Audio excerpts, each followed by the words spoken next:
Hi again, everybody. This is going to be the last letter that we look at in the informal letter category. So let's get into it, find out what the purpose is, find out what the topic is. Let's read it out. One of your friends recently had a birthday celebration, but you missed it and you forgot to tell your friend that you couldn't attend. Write a letter to your friend, and in your letter, apologize for missing the birthday celebration.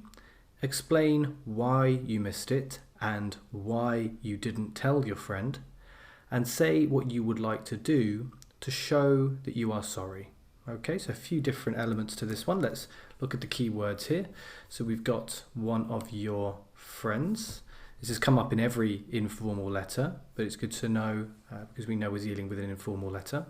They recently could be quite useful as well. I mean, it makes sense that we would only apologise quite soon afterwards anyway, but let's put it down there. They had a birthday celebration, obviously key to the task, and you missed it, you didn't go. And also you forgot to tell your friend that you couldn't attend, so two big errors there. But that's all key to the task. And we're writing a letter to the friend to apologise for missing the birthday celebration. So the apology is for missing the celebration. Bear in mind here, it doesn't say that you shouldn't apologise for not saying anything. So you might apologise for that as well, but it's not essential to the task. You're going to explain why you missed it. That's the first thing. And this is essential to the task. You also need to explain why you didn't tell your friend. So you don't necessarily need to apologise for not telling your friend. You might do, it's okay if you add that as well, but you absolutely do need to explain why you didn't tell your friend. Quite a lot of the responses to this particular task forget to add that part there. And you also need to say what you would like to do to show that you are sorry. Let's go through all of that there. So it's not enough just to say that you're sorry.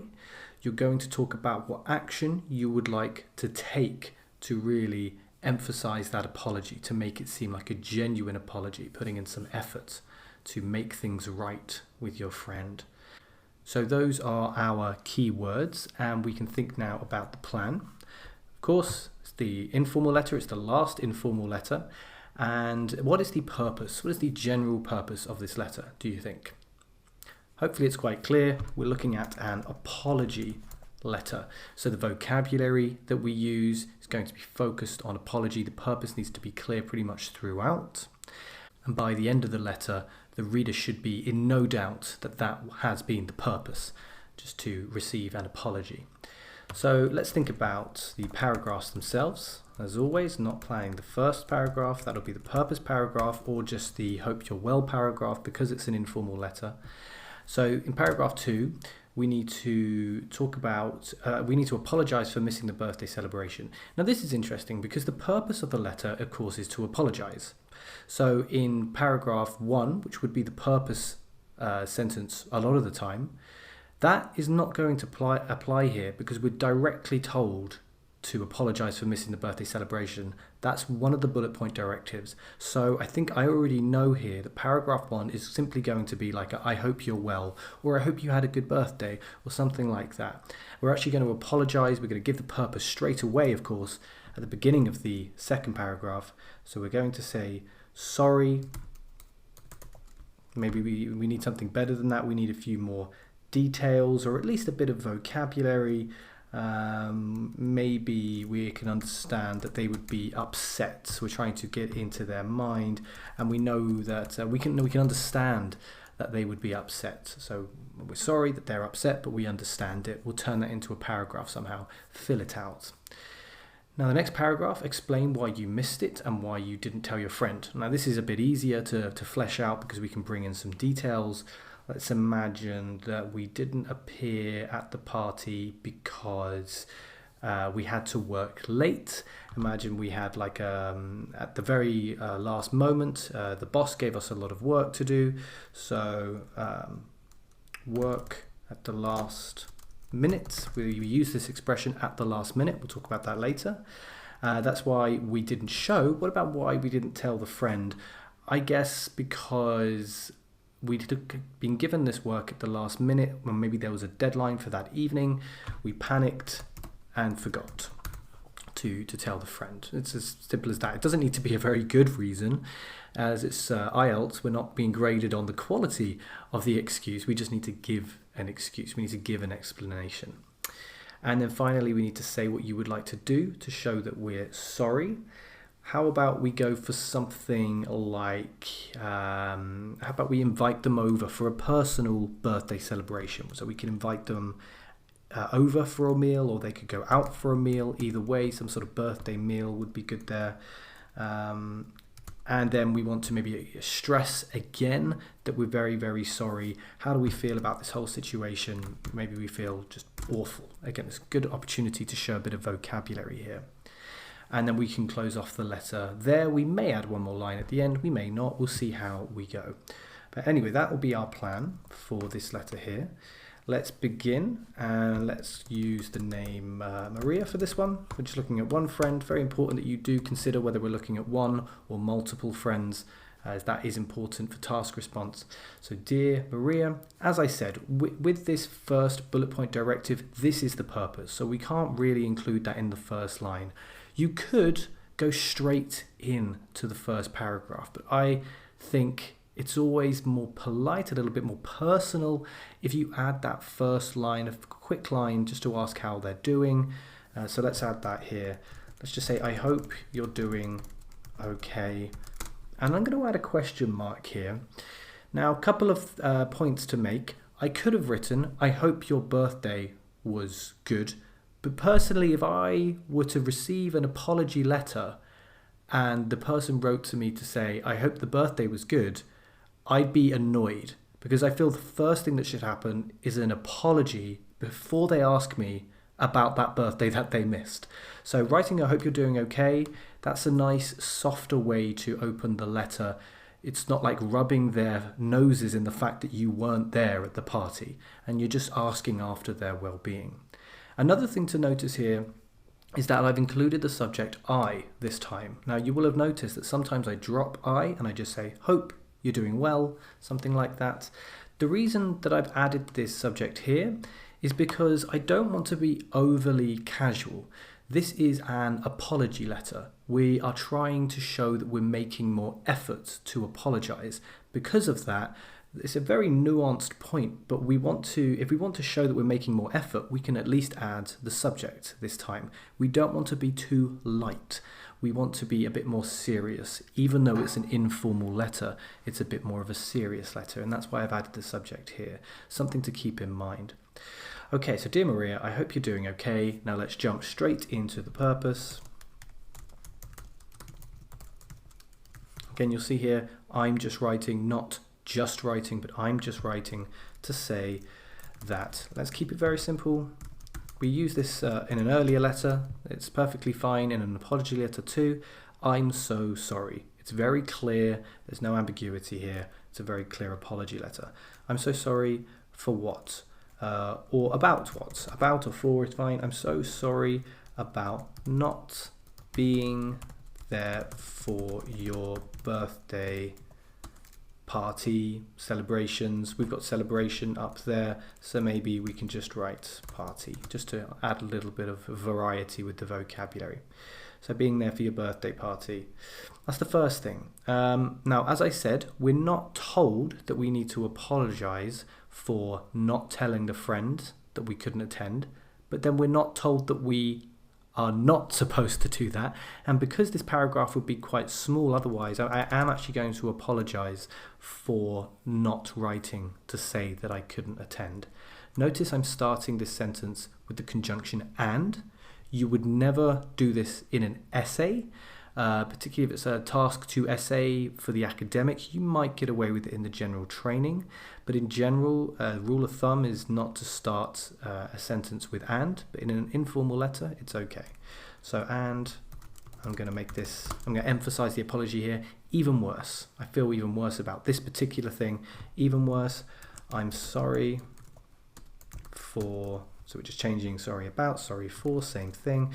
I'm sorry for not warning you, let's say, that I wouldn't be there. Notice the grammar I'm using here. It's wouldn't when we're talking about the past. In the past, I would have said, I won't be there. If I'm talking from the present and talking about the future. But if I'm imagining myself in the past about a future that didn't happen, I would use wouldn't. Or would. So I wouldn't be there. And then we can move on to our plan, back to our plan here. Upset, understand. A good bit of language here. I can imagine you must have been, remember that contraction there, must have. So here also what we're doing is we're showing our ability to use past modals. So with a modal verb in the past, we use that modal plus have plus the past participle. So must have been quite upset. I can imagine you must have been quite upset. And let's use for this understand part, let's use a non-defining relative clause, again, to improve a bit of grammatical range. So which, comma, which, we're adding more information. Which is totally, now what is the adjective of the verb understand? It is, of course, understandable. Which is totally understandable. And we can end that sentence there. In general, just a little point to put in here. Obviously, it's going to be different according to your writing paper and your handwriting size and everything. But typically, I'm looking for about 3 full lines or 3.5 to 4 lines for each paragraph. That's a pretty good rule of thumb. So you can see here that works out at about 45 words per main paragraph. Okay, now let's move on to the next one. So work, last minute, panic, forgot. And we're looking at explain why you missed it and why you didn't tell your friend. Okay, now the first thing I want to say in this apology letter is that I don't think that the excuse is good enough. We want to emphasize that we're sorry and that the excuse is not meant to completely excuse us, and we're even more sorry about that. So a good way to write that is, I know it doesn't really excuse. And again, I'm using that verb there. It doesn't really let us off the hook. It doesn't really excuse let's say the no-show. Could argue that's a bit too casual here because we're in an apology letter. I think it's just about okay. A no-show is when you don't appear for something that you are scheduled to appear for. So it doesn't really excuse the no-show, and then we can explain what happened.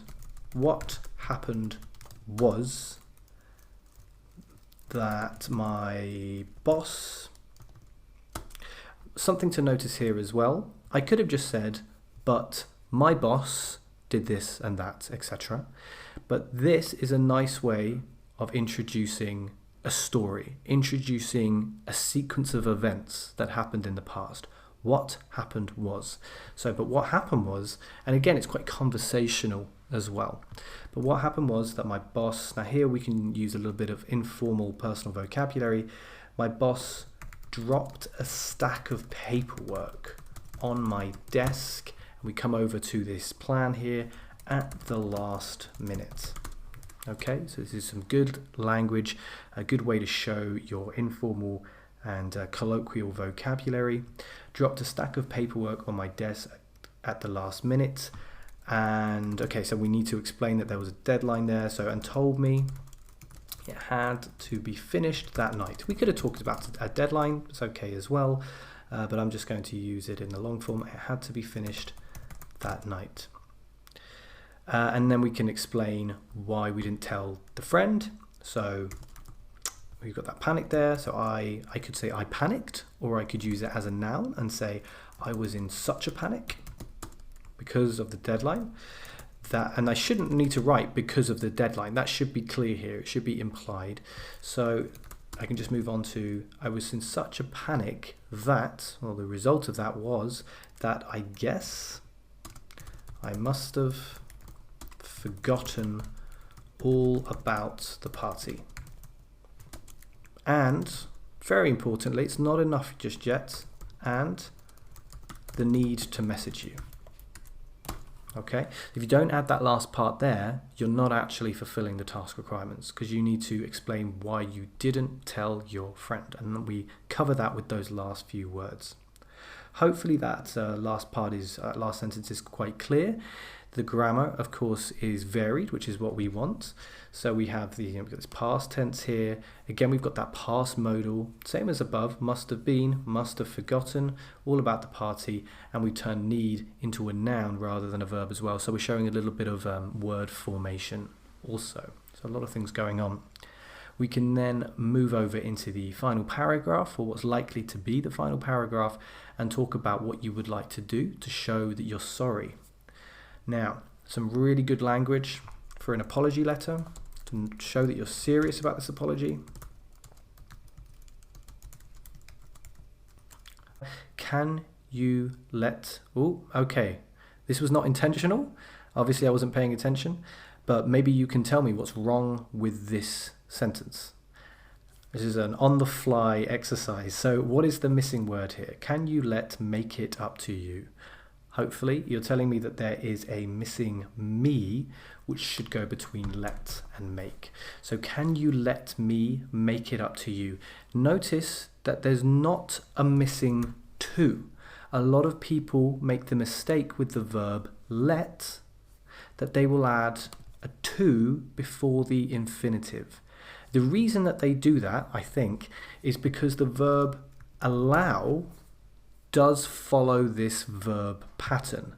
Allow plus object plus to plus infinitive is correct, but with let, that is not the case. With let, it is let plus object plus infinitive. Very, very important. There's no change here. So you need to remove the to. You should omit any to when you're using let. Can you let me make it up to you? And what that means is, can you let me do something to show that I'm sorry? If I want to make it up to you, it's my way of saying I want to do something. I don't just want to say that I'm sorry. I want to do something. I want to make an effort to really prove to you that I'm genuinely sorry. So can you let me make it up to you? And then we've got this plan here which talks about a meal. So let's go for that. How about we, nice informal personal language, how about we go out for a meal next week? I'm not going to suggest it. I'm going to let them choose anywhere they want. So anywhere you like. And that's put in these commas here because it's sort of separate from the rest of the sentence. And I can treat you to this is the point I want to make here. We're going to have another birthday party, but just for the two of us. So it's my own personal one. And there's a very nice adjective you can use here when we talk about doing something later than planned, particularly with birthday parties. If you've written your card quite late, we call it a belated. So my own very belated, oh no, I should probably say slightly belated, because as we know up here, keyword recently. So my own slightly belated, but extremely. Now, what is the adjective of apology? This is very important because this is an apology letter, so we need apology vocabulary. Apologetic. So my own slightly belated, extremely apologetic birthday celebration. Another question mark here, because I'm writing it as a question. How about we do this? Question mark. And up here as well, can you let me make it up to you? It's not a demand. And up here as well, it is not a demand. It is a question. Would you like to do this? So that question mark at the end is important. And then we finish up with this feeling language. So I feel, nice and simple, just awful. We had that just there. It is quite informal. It may sound like you're diminishing the strength of the adjective, just meaning minor, oh, just a little bit. But in this case, it actually strengthens the adjective. Just awful kind of means really awful. I feel just awful about it. That is a bit confusing. And it's tricky to give you a general rule for how to use just, but with some adjectives, particularly feeling adjectives, the word just usually strengthens the adjective rather than diminishes it. So just keep that in mind as well. So I feel just awful about all of this. Again, more apology vocabulary, but I hope you can hopefully you're finishing this off for me. forgive me. Okay, so we want to be forgiven when we write an apology letter. So I hope you can forgive me. I don't really see the need, unless we have not reached the word count, I don't really see the need to add a final sentence. We have 158 there, so I think that's great. You could, if you want to, add, I hope to hear from you soon. It just sounds a little bit formal to me. Look forward to hearing from you is usually okay, but in an apology letter, it seems inappropriate a little bit. They should take their own time getting back to you. You're the one that's messed up, so you just have to leave them to it. So I'm just going to finish off with a love, and then we'll put a female name here. Love, Paula, depending on where you are and what your pronunciation is of that name. And that should be about that. We've hit the word count. We have clearly covered all of the task requirements. We've created a clear purpose throughout. The tone is appropriate and consistent.